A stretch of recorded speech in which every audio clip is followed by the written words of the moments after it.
Bonjour tout le monde, je suis Pierre-Emmanuel Caplet, le responsable podcast de l'association Publicens. Aujourd'hui, je vous retrouve pour un 3e épisode de notre série sur les institutions publiques. En compagnie de Guillaume Lagasse, que vous connaissez maintenant, j'interroge Pierre Mananti, directeur de cabinet adjoint de la ministre déléguée aux collectivités territoriales et à la ruralité. Nous avons abordé son parcours scolaire en histoire, en sciences politiques et en relations internationales, et également son parcours professionnel. En effet, Pierre a travaillé à l'Assemblée nationale, au Sénat et dans plusieurs ministères tels que celui du logement et de la transition écologique. On en parle bien sûr dans cet épisode. Nous abordons même le sujet de son dernier livre, Histoire du gaullisme social, publié aux éditions Perrin. Nous avons ajouté dans la description un sommaire aux épisodes. Comme ça, si vous êtes uniquement intéressé par un sujet, vous pouvez directement y accéder. Bonne écoute. Bonjour tout le monde, c'est Pierre-Emmanuel et je suis accompagné de Guillaume Lagasse. Bonjour Guillaume. Bonjour. Aujourd'hui, nous allons discuter avec Pierre Mananti. Bonjour Pierre. Bonjour à tous. Alors Pierre, tu es directeur de cabinet adjoint de la ministre déléguée aux collectivités territoriales et à la ruralité, Madame la ministre Dominique Faure. Nous aurons bien sûr l'occasion d'en apprendre plus sur l'organisation de ce type d'institution. D'abord, on va parler de ton parcours scolaire et professionnel, puis précisément du fonctionnement d'un cabinet ministériel, de ses évolutions et de son organisation. Et enfin, nous allons finir en beauté avec la rédaction de ton livre sur le gaullisme social, parce que tu as écrit un ouvrage, et ça nous intéresse. Alors on va en discuter en fin d'épisode. Avec plaisir. Donc on va commencer avec ton parcours scolaire. Est-ce que tu pourrais nous présenter brièvement ton parcours, les écoles que tu as intégrées, etc. Oui, bien sûr. Donc moi j'ai 30 ans, je suis vosgien, originaire de Remiremont. J'ai grandi à Épinal dans les Vosges, qui est le chef-lieu du département. J'y ai fait des études scientifiques, terminale S. Et puis j'ai passé à l'époque ce qu'on appelait l'Hexa-concours, qui était un concours qui réunissait 6 des IEP de province, concours que j'ai réussi, et je suis donc entré à l'époque en 2009 à l'IEP de Sciences Po Strasbourg. Donc j'ai fait 2 années d'études là-bas où j'ai beaucoup appris sur justement l'administration, la chose publique, et en parallèle desquelles j'ai fait une licence d'histoire à Paris 10, donc à Nanterre, à distance, parce que j'avais cette curiosité historique, cet intérêt pour les grandes dates, les grands personnages de l'histoire. Et puis pendant ma 3e année d'études à Sciences Po, c'est une année qu'on fait toujours dans tous les IEP, Sciences Po Paris comme les IEP de province, à l'étranger. J'ai fait une année d'études à l'étranger en Irlande, donc cette 3e année de Sciences Po. Et cette année d'études, j'ai rencontré des normaliens qui eux-mêmes faisaient une année à l'étranger, en Irlande, avec qui j'ai sympathisé et qui m'ont dit « Mais tu es un passionné d'histoire, tu fais une licence d'histoire à côté de Sciences Po, pourquoi tu ne tentes pas le concours de l'ENS en histoire ?» Et c'était une idée qui m'était pas forcément venue à l'esprit, que j'ai poussé au bout, puisque j'ai tenté le concours, et donc j'ai été admis à l'école normale supérieure de Cachan, donc aujourd'hui à Saclay. Et je suis rentré par une procédure qui permettait pour les personnes qui avaient déjà une licence, donc j'en avais 2 pour ma part, celle de Sciences Po et celle d'Histoire, de rentrer directement en master. Et donc en 2013, je suis rentré dans le master qui s'appelait à l'époque Histoire, Économie, Sociologie de l'ENS de Cachan. Et j'ai suivi plus particulièrement 2 années de master d'histoire, donc que j'ai fait à l'ENS, où j'ai travaillé en particulier sur De Gaulle, Pompidou, on pourrait y revenir, mais sur l'histoire contemporaine au sens général, sous la direction de plusieurs professeurs, Frédéric Attal en première année, et puis Olivier Vivorca, qui est un grand spécialiste d'histoire de la résistance en 2e année, et auprès desquels j'ai beaucoup appris, j'ai mûri mon parcours d'historien, ma passion, la méthode aussi d'historien, dont on pourra parler un petit peu tout à l'heure. Et en parallèle de ma 2e année à l'école normale, j'ai fait différents stages. J'ai été pendant 6 mois au Quai d'Orsay, j'ai été pendant 6 mois au Conseil économique, social et environnemental. On pourra en parler, je vais pas trop déflorer le sujet. Mais j'avais un intérêt pour, à nouveau, la chose publique, les sciences politiques, peut-être une sorte de réminiscence de ce que j'avais appris à Strasbourg. Et donc, pendant mon année de M2 Histoire à l'ENS, j'ai fait un M2 à l'Université Lyon 3 en relations internationales, spécialisé sur les métiers de la diplomatie. Et puis vous allez dire, il s'est peut-être un petit peu perdu parce qu'il a fait ce master d'histoire, ce master de relations internationales, et l'année d'après, j'ai décidé de préparer les concours administratifs. Donc il se trouve que quand on est normalien à Cachan, à l'époque, on pouvait intégrer il y avait une passerelle pour intégrer la préparation au concours administratif de l'ENS d'Ulm, qui était en partenariat avec l'université Paris 1. Et donc j'ai fait une 3e année de master, donc un M1, c'est 2 M2, et puis un M2 complémentaire puisque la préparation au concours était diplômante, et donc j'ai fait ce M2 de préparation au concours qui préparait l'ENA, l'INET, les chambres régionales des comptes, le concours des directeurs d'hôpitaux. Et malheureusement, je n'ai pas réussi ce concours, puisque l'automne 2016, quand on a eu les résultats de l'ENA, je n'étais pas admissible, donc j'ai manqué les concours écrits à quelques places. Et en même temps, d'un malheur vient aussi un bonheur, puisque c'est l'époque où j'ai été approché pour être collaborateur parlementaire. Ça a orienté mon parcours, et c'est le moment où je suis passé de ces études très historiques à un parcours et un engagement politique auprès d'un sénateur. Donc, si j'ai bien compris, tu as intégré le deuxième concours. Guillaume, ça existe toujours, le deuxième concours ? Alors justement, je me permets d'intervenir ici pour rappeler à nos auditeurs les différentes façons d'intégrer l'ENS. Donc on a tout d'abord la voie traditionnelle qui permet de devenir normalien élève à l'issue d'une classe préparatoire et d'un concours. On a aussi les normaliens étudiants qui rentrent donc après une sélection sur dossier, et on a toujours ce qu'on appelle un second concours qui permet d'intégrer l'ENS à niveau master si il est réussi. D'accord, merci Guillaume.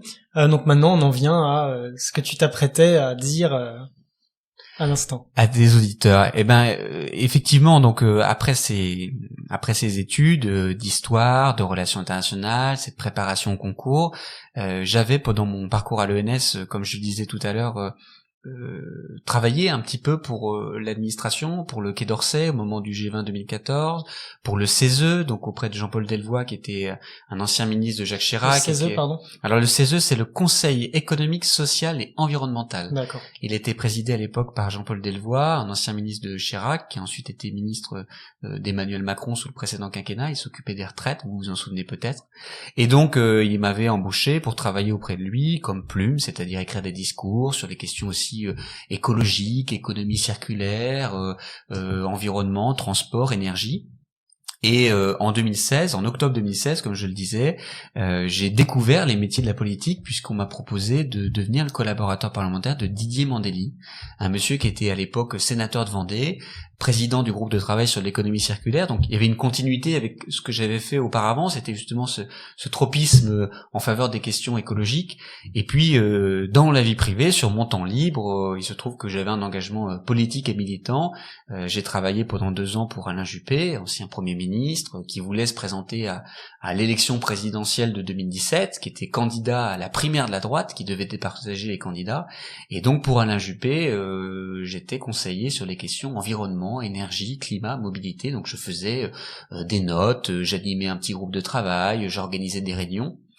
Et le concours à la fois de ce passage au CESE auprès de Jean-Paul Delevoye sur les questions écologiques, ce travail militant auprès d'Alain Juppé aussi sur les questions écologiques, m'a amené chez Didier Mandelli comme collaborateur parlementaire. Alors peut-être qu'on peut le dire d'ailleurs pour vos auditeurs, hein, c'est un métier particulier, un petit peu obscur, on ne sait pas vraiment ce que ça recoupe.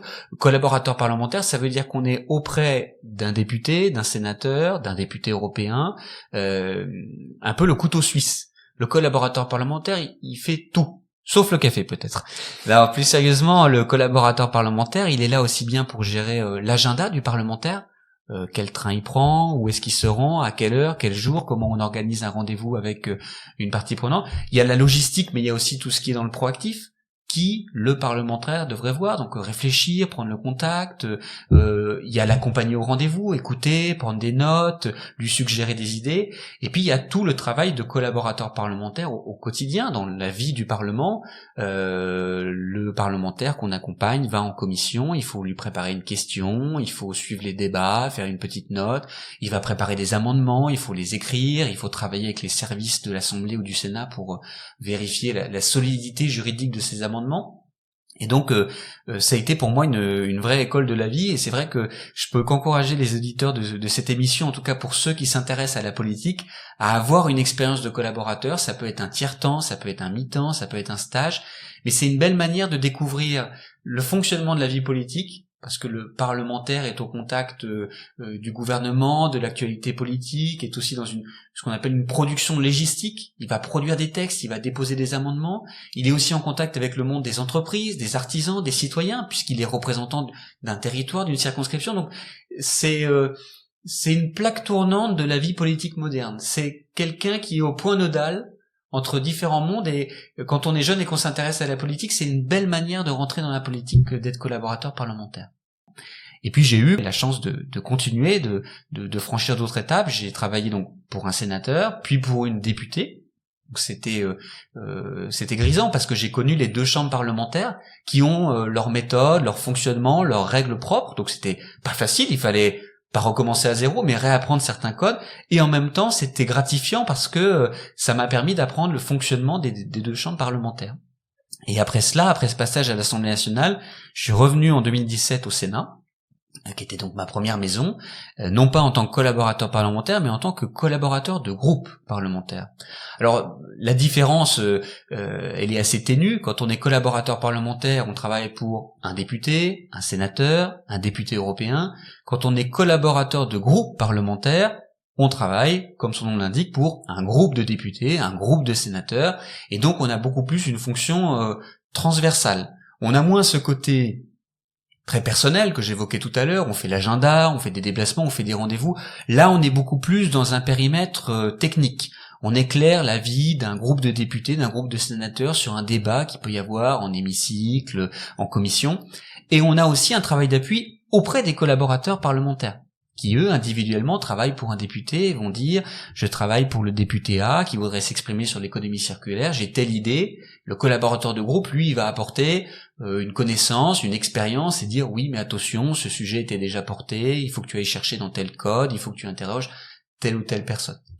Et fort de ces trois expériences, collaborateur à l'Assemblée, collaborateur au Sénat, collaborateur de groupe au Sénat, j'ai eu la chance, on m'a fait la proposition à l'automne 2018 d'entrer en cabinet ministériel, ce qui est un parcours que suivent beaucoup de collaborateurs parlementaires, et je suis devenu conseiller parlementaire d'une dame qui s'appelle Emmanuelle Vargon, qui est aujourd'hui présidente de la CRE, c'est la Commission de régulation de l'énergie, et qui à l'époque, en 2018, est entrée au gouvernement comme secrétaire d'État à la transition écologique et solidaire, et qui m'a proposé d'être son conseiller parlementaire sur tous les sujets qu'elle suivait, et Dieu sait qu'il y en avait. Elle s'occupait de la chasse, de la biodiversité, de la transition énergétique, du déploiement de l'éolien en France, de la situation des centrales à charbon, de la contractualisation écologique territoriale. Je pourrais vous raconter un petit peu ce que c'est tout à l'heure, les CTE, les contrats de transition écologique, qui portent aujourd'hui le nom de contrats de relance et de transition écologique.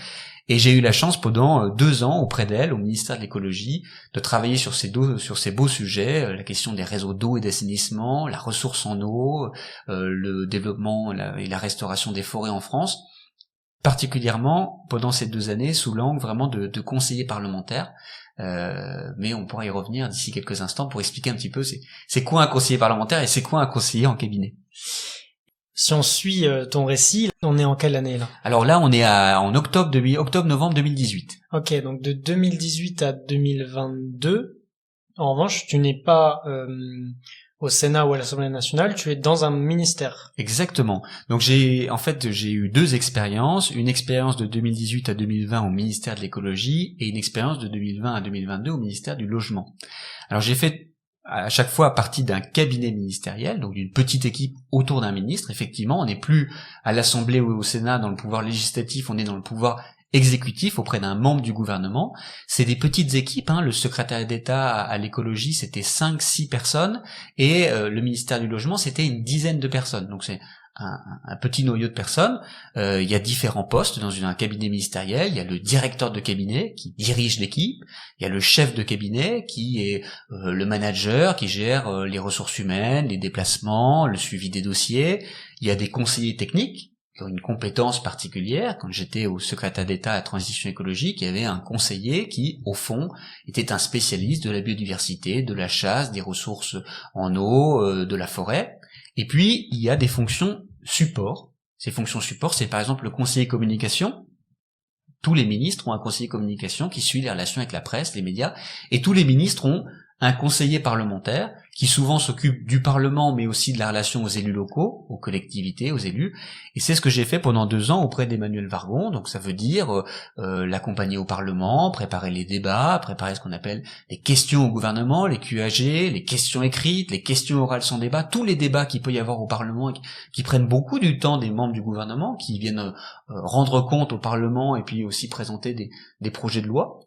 moi j'ai eu la chance pendant ces 2 années d'accompagner une ministre qui a porté un projet de loi, le projet de loi de réforme de la chasse en 2019-2020. Donc il faut aller rencontrer des parlementaires, débattre avec eux, voter la loi, suivre les négociations, et puis ensuite appliquer la loi. Une fois que la loi est votée, il y a des décrets d'application, et le conseiller parlementaire, il est aussi là, une fois que la loi est votée, pour s'assurer qu'elle est bien mise en œuvre et que les décrets sont pris. Donc j'ai fait ça pendant 2 ans, et puis la relation avec la ministre s'étant tissée, et la confiance étant de mise, elle a élargi mon portefeuille ministériel, et donc pendant que j'étais avec elle au ministère de l'écologie, en 2019, elle m'a confié le sujet de la transition écologique territoriale. Dit autrement, c'est bien de se donner des grands objectifs de transition écologique, mais comment on va, dans les territoires, dans les petites communes, porter cette transition et porter cette transformation. Et je le disais au début, moi je suis vosgien, j'ai grandi dans une petite commune de 1500 habitants, et c'était un sujet qui me parlait politiquement, mais aussi intimement, personnellement, de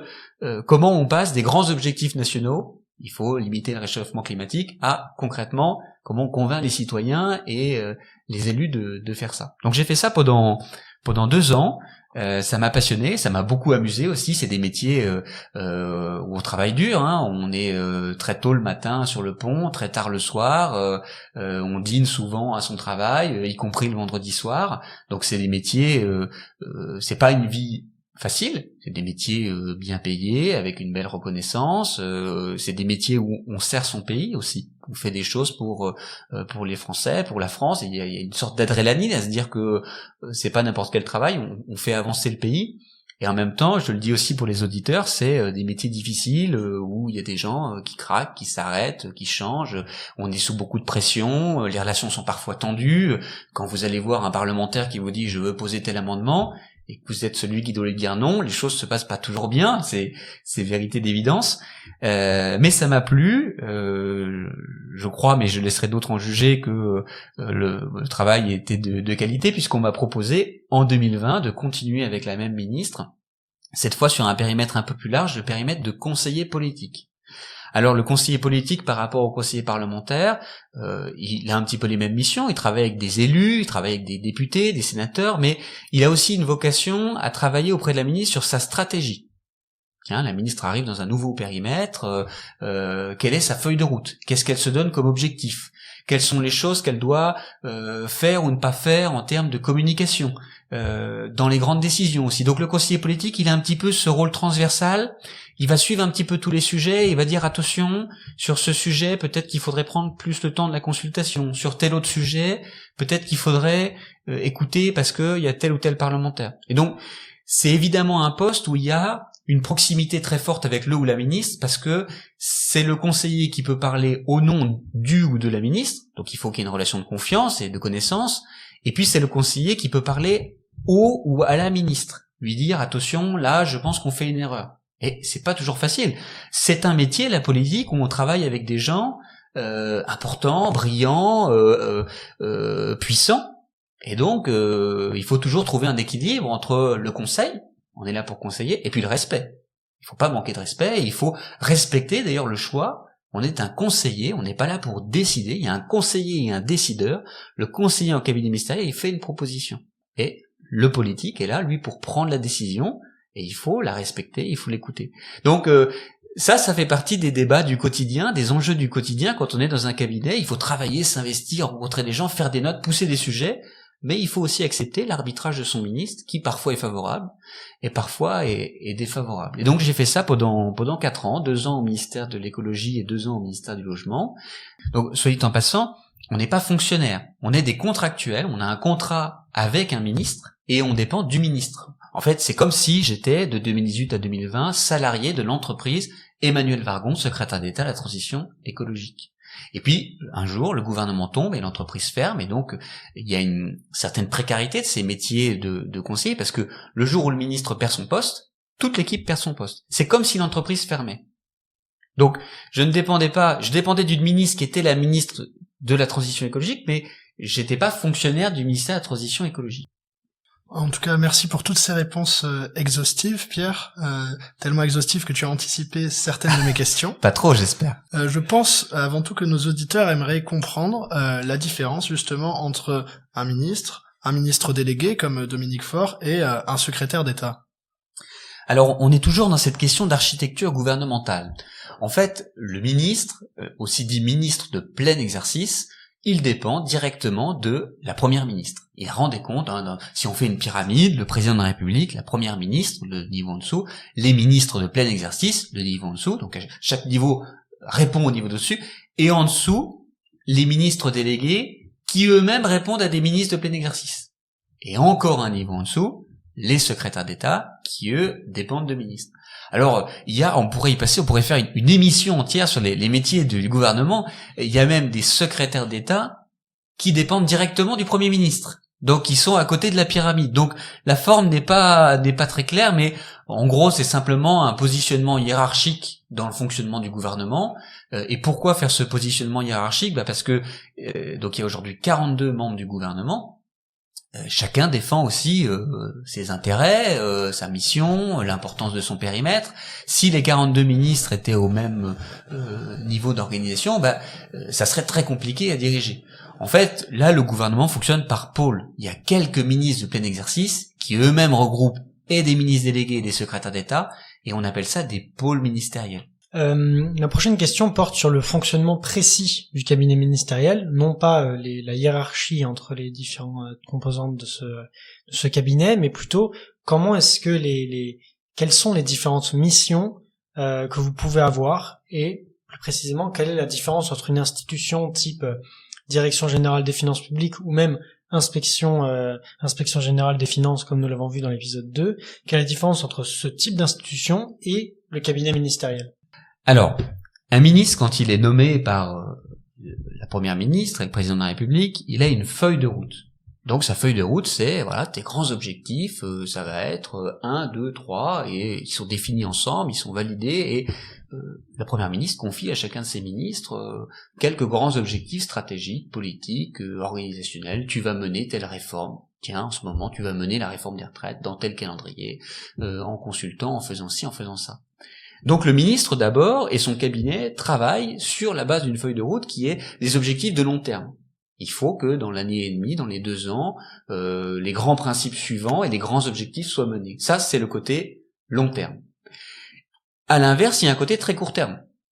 Le ministre de l'Intérieur, pour prendre cet exemple, demain il y a un attentat, une explosion, il arrête tout ce qu'il fait pour se rendre sur place. Le ministre de la mer, demain un bateau s'échoue, il arrête tout ce qu'il fait pour se rendre sur place. Et en même temps, il a toujours en parallèle sa feuille de route de long terme. Et le fait est que ces épiphénomènes de court terme, ces petites crises de court terme, c'est malheureusement quasi entre 70 et 80% du travail des cabinets ministériels et du quotidien des ministres. Il y a tout le temps plein de petites crises qu'il faut gérer dans l'urgence, pour des bonnes comme pour des mauvaises raisons. Mais il y a dans la vie du cabinet ministériel toutes ces petites urgences.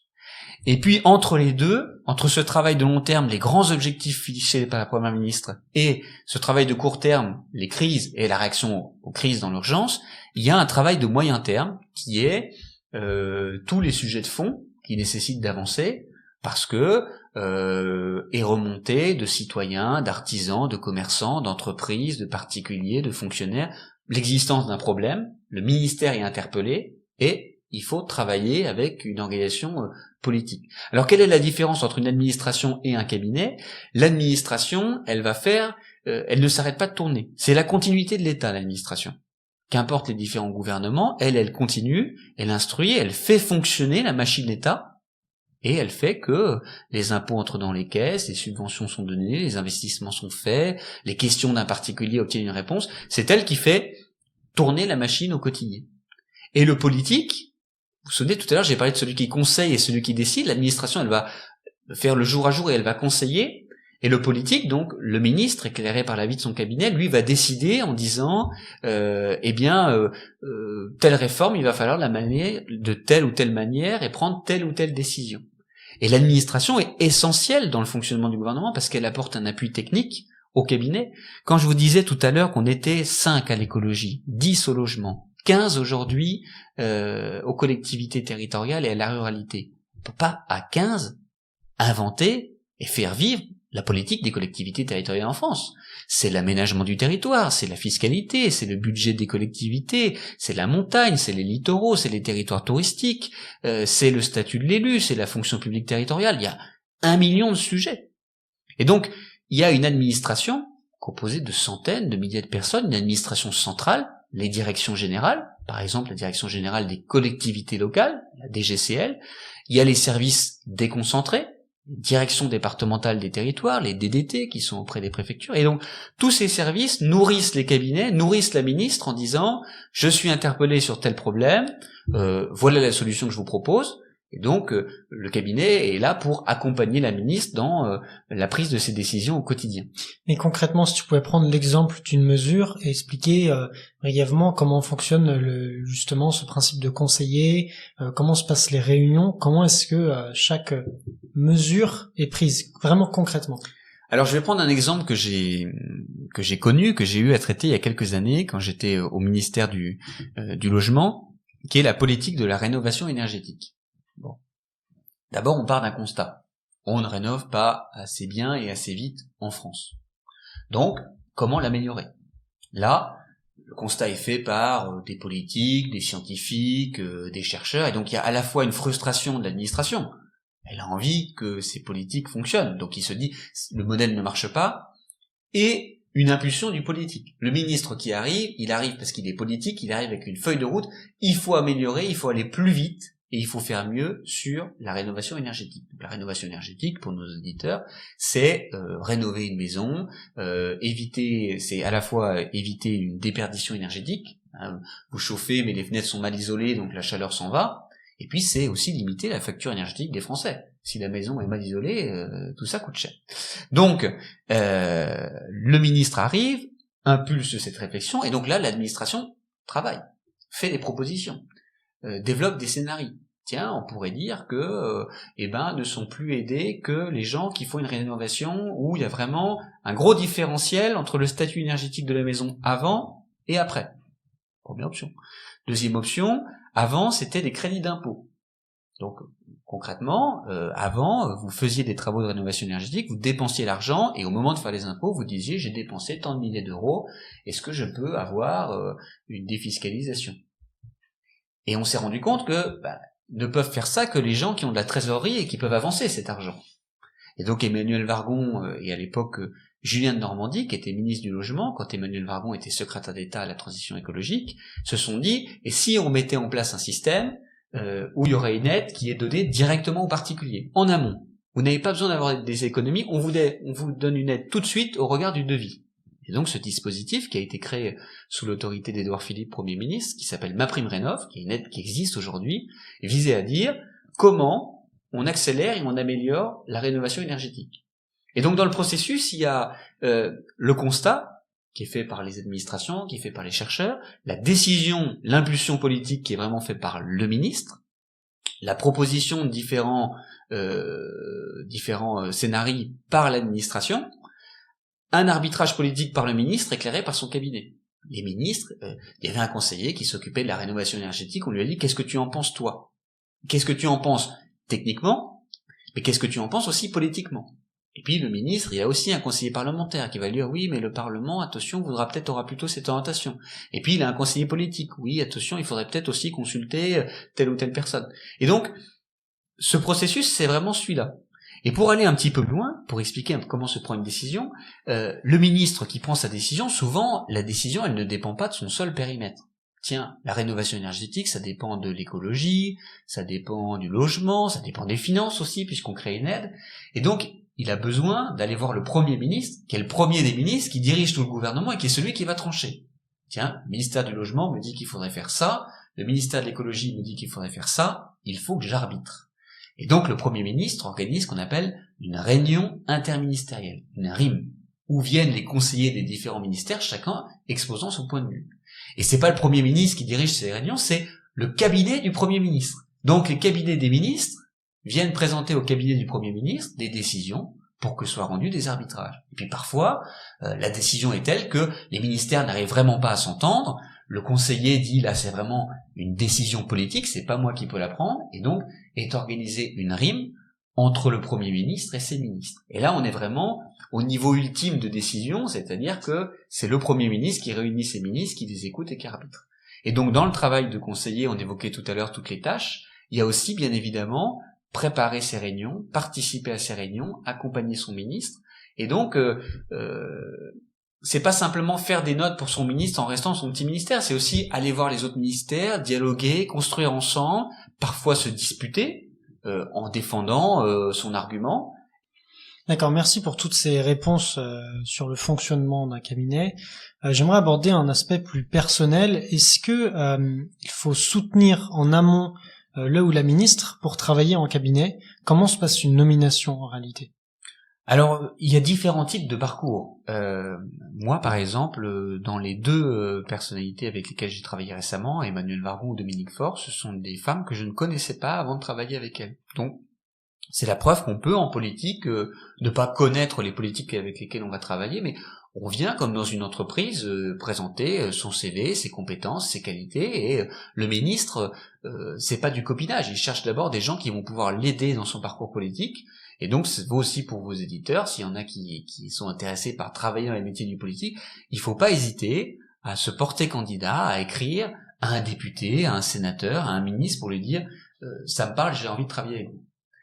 Là, je me permets une petite parenthèse, pardon, mais quand on travaille pour un ministre, je disais tout à l'heure, on lui propose et puis il faut accepter ce qu'il porte.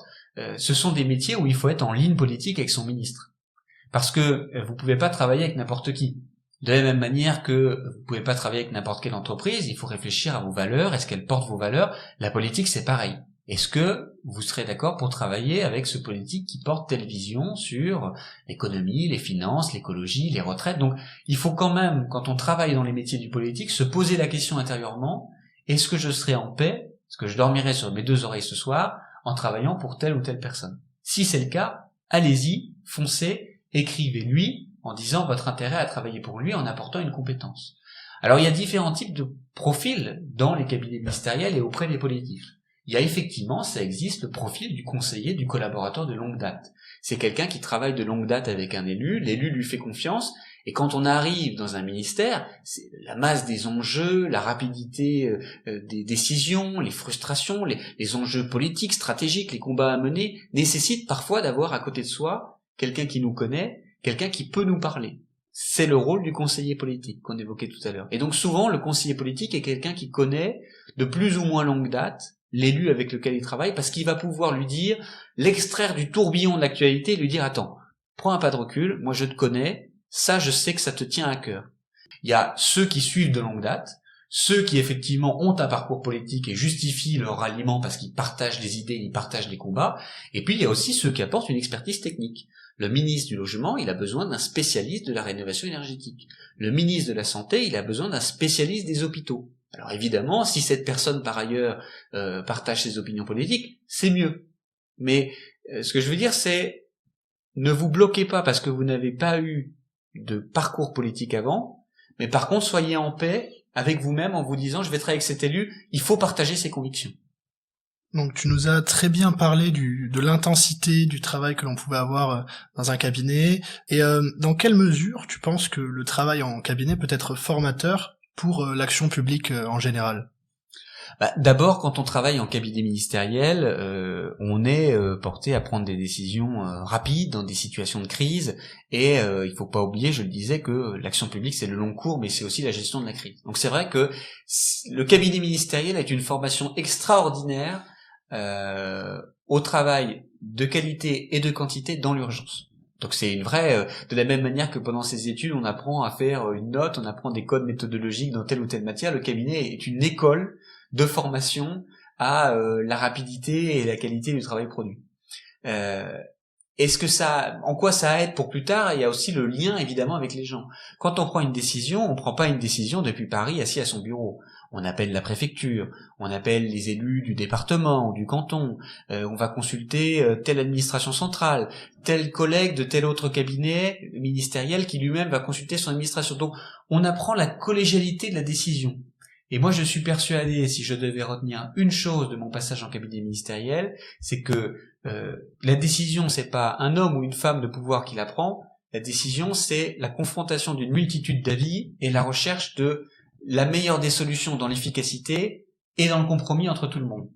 Et ça, c'est vrai que le cabinet est une vraie école de la confrontation des idées, le combat intellectuel, le fait de se dire il n'y a pas de solution facile, il n'y a pas de solution miracle. Il faut prendre le temps de réfléchir, de se poser, mûrir, déchirer 3 fois sa feuille, la refaire une 4e fois, l'enrichir, savoir écouter, savoir revenir, savoir accepter qu'on a pu avoir tort.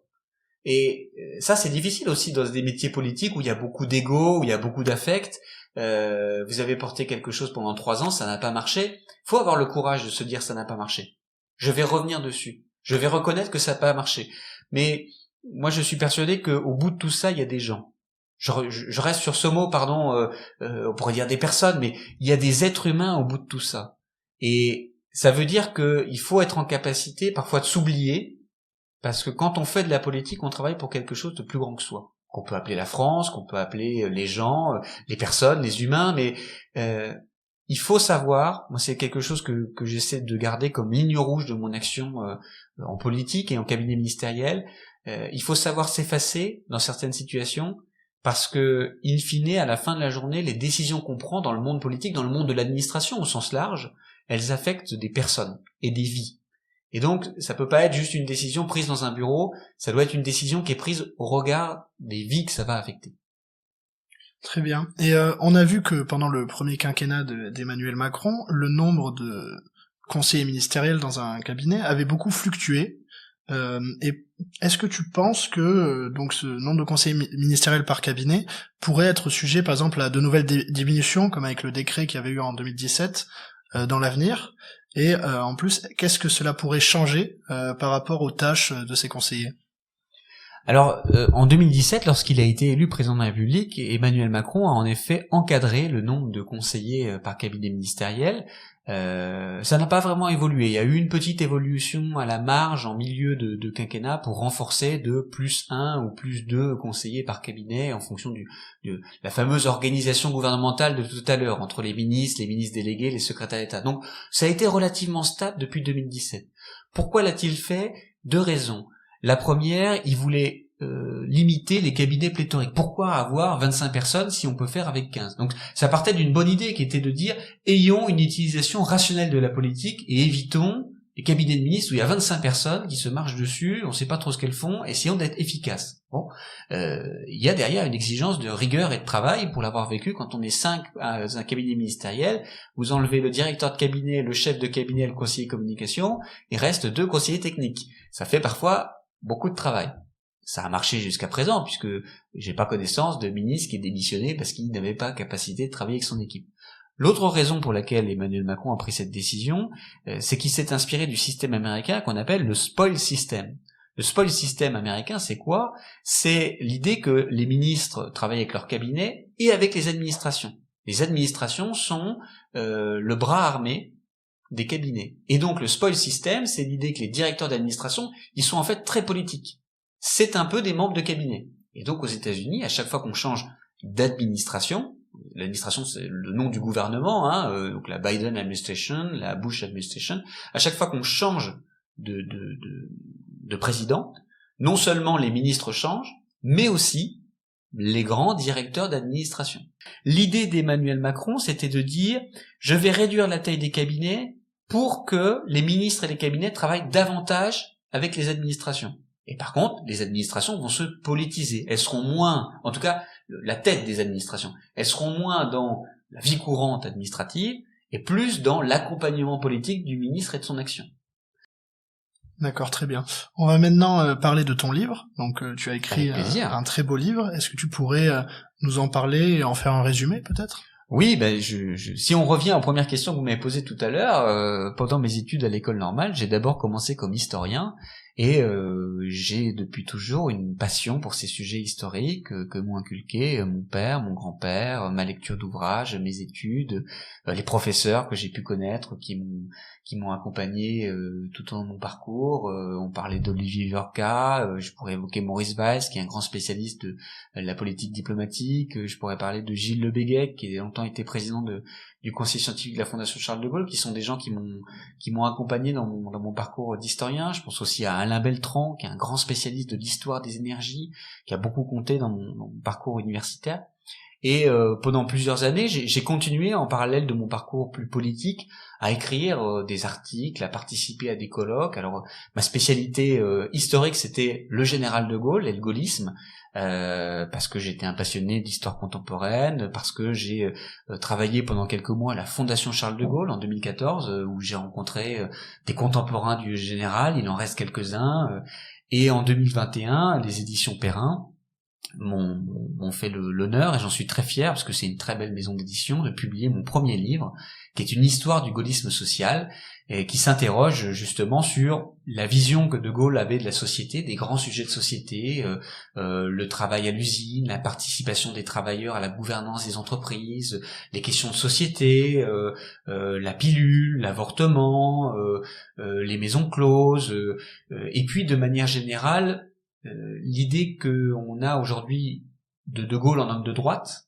idée que je voulais un petit peu interroger, parce qu'il y avait dans l'aventure gaulliste et autour du général de Gaulle beaucoup d'hommes de gauche. Et De Gaulle a porté et défendu un certain nombre d'idées et de réformes progressistes, le droit de vote des femmes, un certain nombre de nationalisations à la libération, la création des comités d'entreprise, la création de la sécurité sociale, et c'était assez intéressant ce paradoxe qu'il pouvait y avoir entre l'inscription de Gaulle comme un homme de droite, comme une figure politique pour la droite moderne, et en même temps les grands combats de gauche et du progressisme qu'il avait eu au cours de sa vie.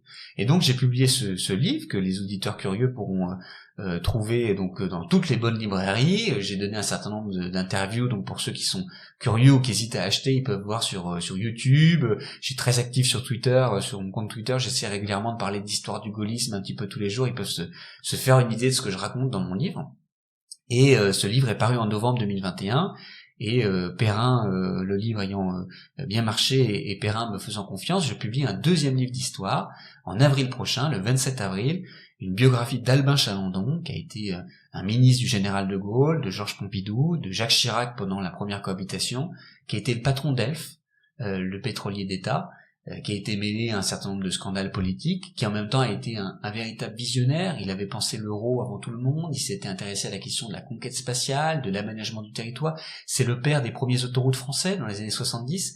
Et donc ce personnage qui était à la fois l'archétype de ce qu'on peut caricaturer dans la politique, les affaires, les liens avec le monde du pétrole, les circuits de financement de la droite, et en même temps un visionnaire incroyable, je trouvais qu'il avait un parcours qui méritait d'être raconté. Et les curieuses qui auront lu l'histoire du gaullisme social ou qui seront plus intéressés par lui pourront retrouver en librairie ce travail d'histoire que j'espère pouvoir présenter dans quelques médias au moment où il sortira. Et comment as-tu réussi à concilier ton travail d'écrivain et celui de conseiller ministériel? Alors c'est une très bonne question que beaucoup de gens me posent, et je crois d'abord que c'est une discipline de travail. Moi je suis un petit dormeur, je travaille beaucoup la nuit, je travaille dans les transports. Ce sont des sujets qui m'animent aussi depuis des années, hein. Moi j'ai commencé à travailler sur l'histoire du gaullisme en 2012, donc il y a maintenant plus de 10 ans. Évidemment, quand on écrit un livre, c'est la somme, c'est le fruit d'années de travail, de recherche, de rencontres. Il y a des gens que j'ai rencontrés et interviewés dans le cadre de mon master d'histoire en 2012, 2013, 2014, que j'ai revus pour les besoins de mon livre, qui ont accepté que j'utilise leur entretien pour nourrir mon livre. Donc, ce livre, c'est pas quelques mois de travail, c'est le fruit de plusieurs années de réflexion, de travail. Et puis, quand c'est une passion, on trouve toujours le temps. Il y a des gens qui vous diront, moi j'adore aller courir le dimanche matin. Moi, aussi bizarre que ça puisse paraître, j'adore le dimanche matin me plonger dans mon livre, prendre mon ordinateur, ouvrir un carton d'archives et raconter ça, parce que j'ai une passion pour l'histoire et j'ai une passion à transmettre ce que j'ai découvert.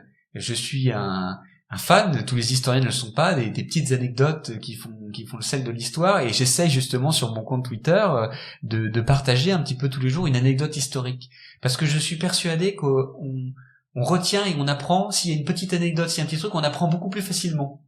Et je trouve ça amusant de partager ce goût de l'histoire à travers des anecdotes lourdes de sens avec des enseignements. Hein. Les sujets dont je parle, c'est les législatives sous Pompidou, c'est les premières considérations écologiques du général de Gaulle, c'est remettre à l'honneur des personnalités qui ont eu un rôle dans l'histoire, d'anciens ambassadeurs, d'anciens ministres, des parlementaires, d'anciens résistants.